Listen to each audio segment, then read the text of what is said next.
آپ نے ہمارے انٹرنل افیئرز میں مداخلت کی ہے اور اس کے لیے ہم ڈیمارچ کریں گے جو ہے. لیکن جو یہ سازش والی بات ہے یہ میمو میں تو کوئی نہیں لکھ کے دیتا نا. یہ تو جس کو پرائما فیسی ایویڈنس کہتے ہیں یا جو کچھ ایسی چیزیں جو وقت کے پوائنٹ آف ویو سے یا جگہوں کے پوائنٹ آف ویو سے ہوتی ہیں, اس کے لیے تو جب تک کوئی انکوائری کمیشن نہیں ہوتا, جب تک کوئی جوڈیشل کمیشن نہیں بنتا, یہ نہیں کہا جا سکتا کہ وہ بیانیہ فیل ہو گیا یا دفن ہو گیا یا رہ گیا. وہ بیانیہ اپنی جگہ قائم ہے جب تک اس پر ہو نہیں جاتی تھی. آپ کو یہ دیکھنا پڑے گا کہ کیا یہ جو عدم اعتماد کی تحریک تھی اور یہ جو میمو تھا اس کے ٹائمنگز آپس میں ملتے جلتے ہیں. کیا جو یہاں کے مغربی مختلف ایمبیسیوں کے لوگ, ایمبیسڈرز اور ان کے نمائندے بار بار مل رہے تھے مختلف پولیٹیکل پارٹیز کے لوگوں کو, کیا وہ انہی دنوں میں مل رہے تھے؟ اور کیا یہاں سے کچھ لوگ امریکہ گئے اور کچھ لوگوں سے ملے؟ تو وہ ایک مفصل بات ہے. تو لہذا یہ دو چیزیں ان کو مکس اپ نہیں کیا جا سکتا. انہوں نے جو بات کہی ہے وہ بالکل درست کی ہے. جی لودھی صاحب, یہ جو ایک سوال یہ اٹھتا ہے کہ جب بھی کوئی یہاں سیاسی کشمکش ہوتی ہے, کوئی بڑا واقعہ ہو رہا ہو, تو خام خواہ فوج کو ملوث کرنے کی کوشش کی جاتی ہے. کیا سارائیاں جنم لیتی ہیں, افواہیں جنم لیتی ہیں, سیاستدان اپنے مقاصد کے لیے. تو یہ ہمارے سیاسی نظام کی ناکامی ہے یا آپ سمجھتے ہیں کہ بیرونی قوتیں ہیں جو صورتحال کو اپنے حق میں استعمال کرنے کی کوشش کرتی ہیں؟ نہیں, یہ دونوں کا ملغوبہ ہے, لیکن میرا خیال ہے کہ اس میں غلطی ہماری اندرونی ہے. اور اس میں یہ صرف سیاسی جماعتوں کی غلطی نہیں ہے, اس میں اسٹیبلشمنٹ کی بھی غلطی ہے کہ ہماری تاریخ میں ان کی انوالومنٹ جو ہے اسٹیبلشمنٹ کی وہ اچھی طرح سب کو معلوم ہے. ان کو میں ڈیفینڈ نہیں کر سکتا, نہ میں کرنا چاہوں گا. نہیں, وہ تو DGISPR نے بھی یہی کہا کہ ایک ماضی ہے, ماضی میں ہوتی رہی ہیں. تو اب یہ آپ کو تھوڑا لوگوں کو اعتبار آنے میں تھوڑا وقت لگے گا. وہ ہوتا ہے نا جب بار بار آپ ایک چیز ہو رہی ہو تو وہ سمجھتے ہیں اب بھی ہو رہی ہے. اب ایک ارادہ کیا ہے اسٹیبلشمنٹ میں کہ ہم نہیں, اس میں ہم اے پولیٹیکل رہیں گے, نان پولیٹیکل رہیں گے. تو ہمیں دعا کرنی چاہیے کہ, اور بلکہ ہمیں پوری کوشش کرنی چاہیے کہ ان کی ہم مدد کریں نان پولیٹیکل رہنے میں. تو ایک تو انہوں نے پولیٹیکل پارٹی سے یہ استدعا کی ہے جی ہمیں ہم نہ کھینچیں پالیٹکس میں, اور سارے میڈیا کو بھی کہا ہے کہ آپ ہمیں اس میں ملوث نہ کریں.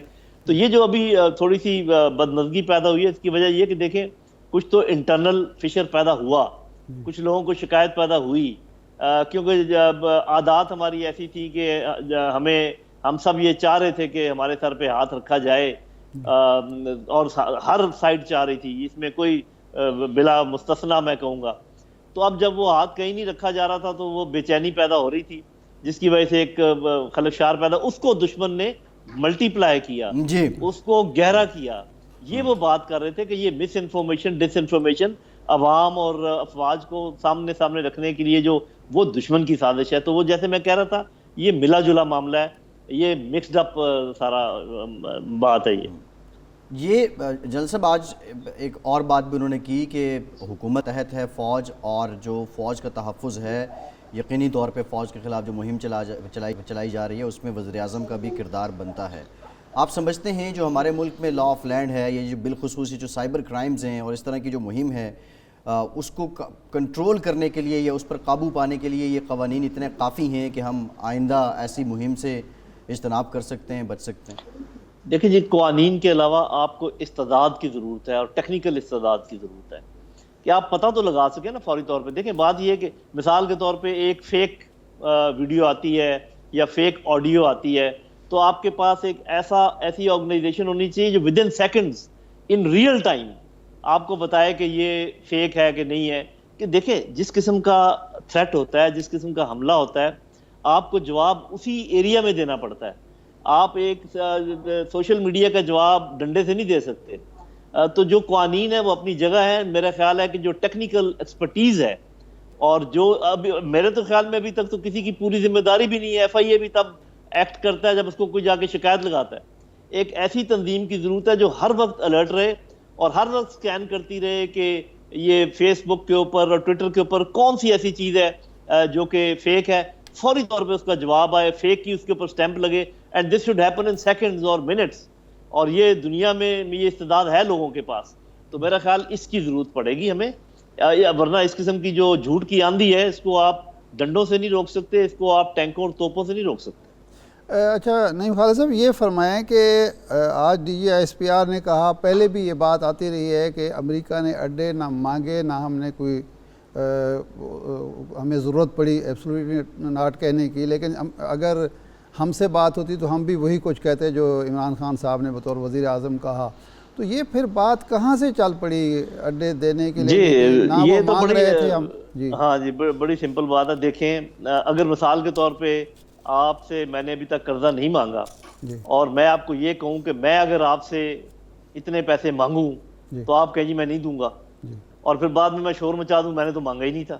اچھا دیکھیں جملہ دیکھیں, وہ ایک انٹرویو ہو رہا تھا, انٹرویو میں اس نے یہ پوچھا کہ اگر آپ سے سی آئی اے انڈے, ایگزیکٹ اس کے الفاظ ہے, اس کا ترجمہ ہے جو میں بتا رہا ہوں کہ اگر آپ سے سی آئی اے اڈے مانگے تو کیا آپ دیں گے؟ انہوں نے کہا ایبسولوٹلی ناٹ, اور شور مچ گیا تو ہم نے مانگے ہی نہیں. اب آپ دیکھیں جو میں نے بات کی, اگر اس میں ذرا بھی سکم ہے تو آپ لے کر آئے, اور ہمارے میڈیا نے اس کو ایسے ٹویسٹ دی کہ جی اڈے تو مانگے ہی نہیں تھے اور ایبسولوٹلی ناٹ بلا وجہ کہہ دیا. ارے بھائی سوال تو سن لو, سوال یہی تھا کہ اگر آپ سے اڈے مانگے جائیں تو آپ کیا کہیں گے. تو میرا خیال آئی ایس پی آر نے بات کو کلیئر کر دیا. نہیں وہ تو دیکھیں, وہ تو ایک اخبار نویس کا ایک سوال ہے, ایک تو سوال کر رہا ہے, اس کا جواب. لیکن عمران خان صاحب تو یہ کہہ رہے ہیں کہ مجھے سزا ہی ایبسولوٹلی ناٹ کہنے کی مل رہی ہے. تو دیکھیں نا بات یہ کہ یہ جو بڑے, اور آپ تو بہت ہی منجے ہوئے اور ذہین لوگوں میں سے ہے, آپ یہ بتائیں کہ جس بندے نے کوئی کام کرنا ہو پہلے اس کے لیے وہ جگہ ہموار کرتا ہے کہ نہیں کرتا, پہلے وہ چیک کرتا ہے کہ نہیں کرتا کہ کیا جواب ملنے والا ہے. تو آپ کا کیا خیال ہے کہ وہ اخبار نویس ہوا میں سوال کر رہا تھا؟ ارے بھائی وہ پتہ لگانے کی کوشش کر رہا تھا کہ اگر ہمارے بعد میں گورنمنٹ کرے گی تو پھر کیا ہوگا. وہ بر وقت جواب تھا, صحیح تھا. البتہ اس کی لینگویج پر میں بھی کوئی اتنا خوش نہیں ہوں. اس کو بڑے طریقوں سے کہا جا سکتا تھا. مثال کے طور پہ ایک بڑا اچھا جواب یہ ہو سکتا تھا, جب مانگیں گے تو دیکھیں گے. نہیں اس میں تو جنرل صاحب ایک جواز تو یہ بھی دیا جاتا ہے, نواز شریف صاحب کی وہ ایگزامپل کوٹ کی جاتی ہے, یمن کا معاملہ آیا تو وہ معاملہ پارلیمنٹ میں لے گئے. جی وہ بڑا اچھا یہ یعنی آپ کہہ رہے ہیں کہ انداز کا مسئلہ تھا, وہ انداز جو ہے وہ باقی یہ جو ہے یہ جو اس کو ٹویسٹ دی جا رہی ہے نا کہ جی وہ تو مانگے ہی نہیں تھے, یہ کوئی بات نہیں ہے. ارے بھائی وہ چیک کر رہے تھے, آپ کا پانی چیک کر رہے تھے کہ کتنا ہے آپ کے گھٹنوں میں, تو وہ آپ نے بتا دیا کہ ہمارے گھٹنے قائم ہیں, اور ٹھیک ہے اس کی سزا اگر وہ سمجھتے ہیں مل رہی ہے تو خیر ہے. ویسے یہ بتائیں کہ کیا ہم امریکہ کے بغیر زندہ نہیں رہ سکتے جس طرح خواجہ آصف صاحب نے کہا؟ جی دیکھیں ہمیں تو اتنا پتہ ہے کہ زندگی اور موت اللہ کے ہاتھ میں, اور قوموں کی زندگی اور موت بھی اللہ تعالیٰ کے ہاتھ میں ہی ہے. اگر کوئی یہ سمجھتا ہے کہ اللہ تعالیٰ کے علاوہ آپ کی اور ہماری زندگی کسی کے ہاتھ میں ہے تو اس کا مطلب اس کے دل میں اللہ کا خوف نہیں, دنیا کا خوف ہے.